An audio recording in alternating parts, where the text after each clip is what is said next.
you do that? How did you do that?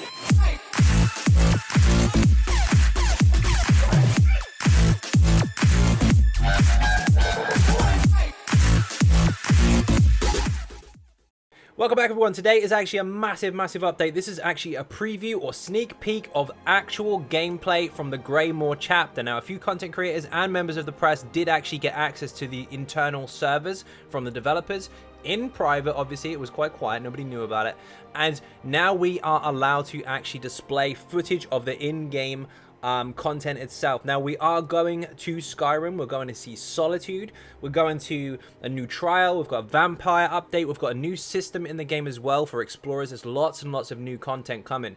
Now, just bear in mind, of course, all of the stuff that you're seeing is work in progress, so there is going to be an abundance of possible bugs or strange sounds or strange visuals. Any of that will be cleaned up before release. Now, the chapter itself is set in Western Skyrim. This is set 1,000 years prior to the Elder Scrolls V, so if you are familiar with Skyrim, this is going to be a massive nostalgia hit to the face, and of course, you're going to see some stuff that you may not have even considered seeing before, because ZOS has freedom to introduce new stuff. Now, as well as overland, we have stuff under the ground as well. The chapter itself, in pure size, is actually bigger than any chapter we've had so far, but we've got an above ground and an underground, and yes, we're going to Blackreach as well.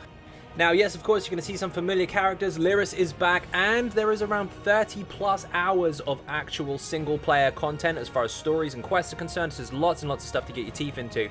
But as well as that, we're going to uncover the Harrowstorms. We're going to see what they are. And there's a vampire rework, and of course, you can see the transformation there. We turn into a vampire. Disclaimer, that's work in progress, that could change. Now, every good chapter, of course, starts with a tutorial, because the way that the Elder Scrolls is designed is that any player can jump into the game at any time. And with this chapter, as a new player, you get a new tutorial as well. And much like the other ones, you start off with a quest with a main character, and you have to kind of help them get out of a prison or a situation. This is no different from that, but what it does offer, again, is a very good starting point for new players, giving you a really decent combat tutorial to teach you the basic mechanics of the game. Now, this particular set here is where you get taught your light attacks, your heavy attacks, your blocking, your interrupt, and it's not only on screen, but it is, of course, a tutorial that makes you repeat the same process over and over, 3 times in a row, in fact, for each particular mechanic, so that you fully digest it first off, rather than just pressing buttons, skipping it, running off, and then not remembering what you learned.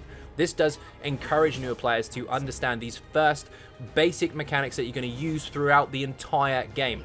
And just like elsewhere, this tutorial does actually deliver that very, very well. Now, again, just bear in mind, of course, some of the sounds you're hearing, some of the visuals you're seeing are subject to change, because this is an internal test server at the moment where all of the VO and all that good stuff is not actually finished yet. So that will be different once it goes live. But this is a very good demonstration to see what you're likely to expect overall. So again, newer players can jump in at any time. There's no restriction to that. And of course, if you're an experienced player, you can jump straight into it as well. Maybe you're making a noob character and you want to start on a new server, or maybe you just want to do the tutorial anyway. If not, of course, you can skip this part and you can just jump straight into the game like anybody else does when they play any other content in the game. However, due to this is a perfect time for new players to get on board. Now, as requested via the community, there are not restrictions to weapons now. Before in the tutorial, you just had a two-hander and you had to lump it, or maybe you'll find another weapon somewhere else like a dagger. But here, there is an abundance of weapons throughout several rooms in the tutorial, so you can pick up what you personally favor straight off the bat. Now, of course, we're not going to spoil the whole tutorial. We'll leave that for you when it actually comes out, but we're going to get into Antiquities. Antiquities is a way that you can adventure within the game on your own. And what you do is you have sheets of information and you use the new skill system called scrying. Now, what you do is you basically have to match patterns up to unlock these 6 lit up areas. And once you get them unlocked, as long as you don't run out of points, you can see there's a crystal at the bottom there filling up, or emptying rather. If you successfully find what you're looking for, you'll then be presented on your map with a dig site. Now, these are random in several different locations there throughout the entire game, but once you travel to the dig site, what you need to do is actually find it within the given area. Then we open up a new skill line alongside scrying called excavating. Now, this is where you actually now try to find what there is hidden. Now, of course, you've got multiple tools, and each one can uncover a different amount of space, and they cost different amounts of points to use. So you have to be very careful and limit yourself to some extent. This particular item that you saw being used there is a kind of hot or cold meter. Green is you're really, really close. Blue or darker blue or purple means you're miles away. So it kind of points you in a direction of the item. But once you've found one, you can then search for more as long as you've still got points left. Now, of course, when you're scrying for stuff, the green or the blue are relatively easier to find. The purple or the gold are much, much harder. And then the dig sites also reflect that as well, because they tend to have higher or lesser quality loot. Now, this is also how you find your mythic items as well, which are very unique items that count as a one-piece bonus for your character. Some are good for combat, some are used for general exploring. Lots of different things in the game. Now, this is an entire 2 skill line system where the more points you have, of course, the better you'll get at it, and the more stuff you'll find.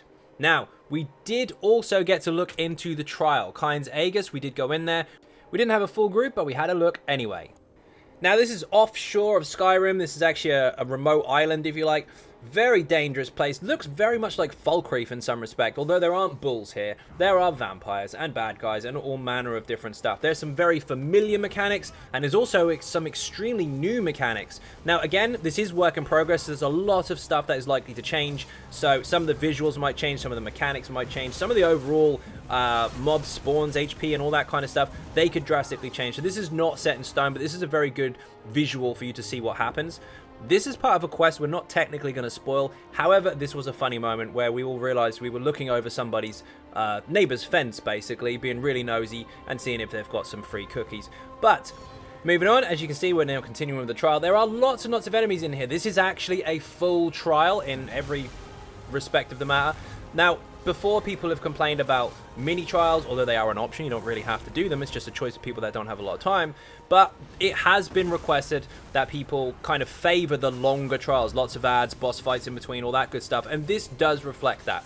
This particular trial is very linear, much like more of Lorcage or the original Craglon trials, where you do have to go from the beginning to the end, and you don't really have a choice of which way you actually want to go. You just go through the motions. VSS was received well in some respects, but of course in other ways people didn't really like the going backwards and forwards, left and right stuff. They wanted to go straight through to the end and have it, and you can do that here. Now also, this is very similar to VSS in the fact that you do still have the individual hard modes. Every single boss has its own individual hard mode, so that has been kept.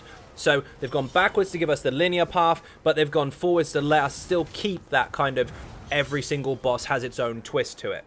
And of course, for the more veteran players or the more veteran put together teams, there are going to be achievements for that kind of stuff as well. Now again, just bear in mind, everything that you're seeing is not set in stone. It is work in progress, so some of this may change when it goes live. It may change when it goes to PTS. It may change both times, so there's lots and lots of new stuff to see. Now, of course, we've got to the last boss here. I'm going to show you a little spoiler, not a massive one, but this I named the Skinny Rakat. And there is a very nostalgic kind of kick here when you get to see the first ad that joins the fight. So we're hitting the boss now. I'm not going to explore any mechanics, but look at this dude here. This vampire, watch very carefully. How many people just shouted Spindle Clutch? Now, the vampire skill line, of course, had a complete rework, and we can't go over the details of the skills because they are work in progress, but the ultimate is a morph into a vampire lord, of course, with skills attached. Eviscerate is a spammable. Blood Frenzy is kind of takes your health per second and gives you damage back, if you like. It's a negative for a positive. Vampiric Drain is still here. Mesmerize stuns enemies, and we've got Misform, of course. Now, the passives did change as well, and one of them is really handy. We're going to show that in a moment. But look at the skin. Skin didn't really change, but of course if you feed, you get stronger now rather than the other way around, and you do kind of get covered in blood. And you can see that if you put any skin on or any costume, that kind of visual doesn't go away. So you can tell if someone's been feeding or not. You can tell if they're a vampire, even if it's hidden up, because they're covered in crap. Also, this does affect you in the kind of lore rules. If you use vampire skills in public, you will of course get told off by the guards. Now, we've got different visuals for actually biting people and feeding now, but the blood and stuff is all to be added, and some of that is still work in progress as well. But this is the really cool passive. If you run, if you sprint for a certain amount of time, you vanish. I just attacked a guard, and now he can't get me.